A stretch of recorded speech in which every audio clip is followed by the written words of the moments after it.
You've probably heard the scream 100 times, and yet you've never really noticed it. This is the Wilhelm Scream, a sound effect that's been echoing through cinema for over 70 years. It's not just a scream, it's an inside joke, a tradition, and a weird little piece of film history.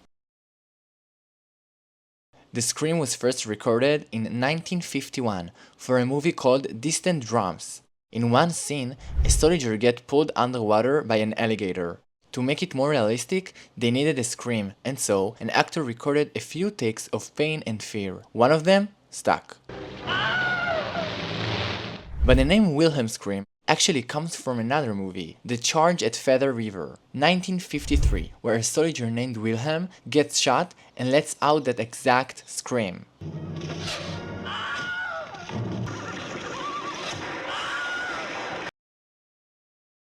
The scream was added to Warner Brothers sound effects library and reused again and again.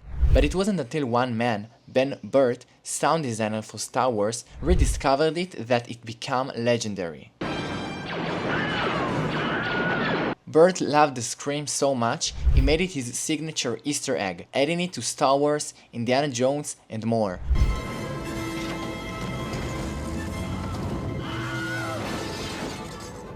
After that, other sound designers followed suit, and it spread like wildfire. Part of it is nostalgia. Part of it is a wink of the audience. But mostly, it's just fun. The Wilhelm Scream became a cinema meme, a sound effect that's so overused it's become a joke, and filmmakers are in on it. It's been used in Toy Story, when Buzz gets knocked out the window.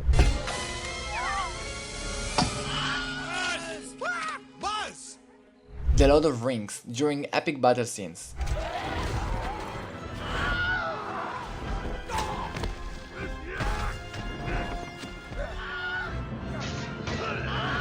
Even the Lego Movie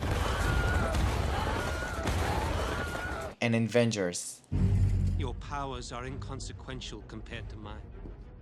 Yeah, but the kid's seen more movies.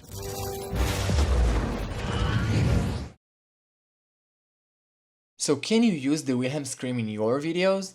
Technically, yes. The original Scream is so old and so widely distributed, it's considered to be public domain in many cases. But if you download it from a commercial sound library, always check if the file itself is licensed. Not all sources are free. So, when should you use it? If you're editing a fight scene, a fall, or even a comedy moment, the Wilhelm Scream can be a perfect homage. Think of it like a movie nerd's signature, subtle, cheeky, and always recognizable to those who know.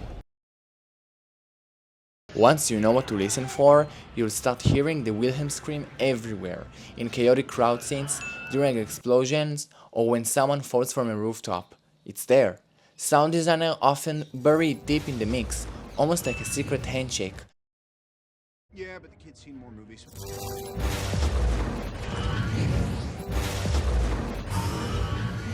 Some even double down and include it more than once in the same movie.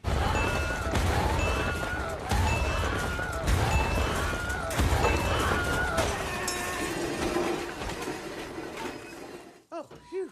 Just one day to retire. Let's be honest, not everyone loves the Wilhelm Scream. Some say it's overused, distracting, even lazy. Oh, wow. Others see it as a tribute, a wink to fellow creators and movie nerds. So who's right? When it's used cleverly, it's hilarious. When it's jammed into serious moment, it can break the mood. But one thing's for sure, it's earned its place in the Sound Hall of Fame. So, is the Wilhelm Scream overused? Maybe. Is it iconic? Absolutely. It's more than a scream. It's part of movie history. If you've got a favorite Wilhelm moment, tell me in the comments. Like the video if you enjoyed this breakdown and subscribe for more hidden details in sound, story and editing. And hey, next time you hear that scream, you'll know exactly where it came from.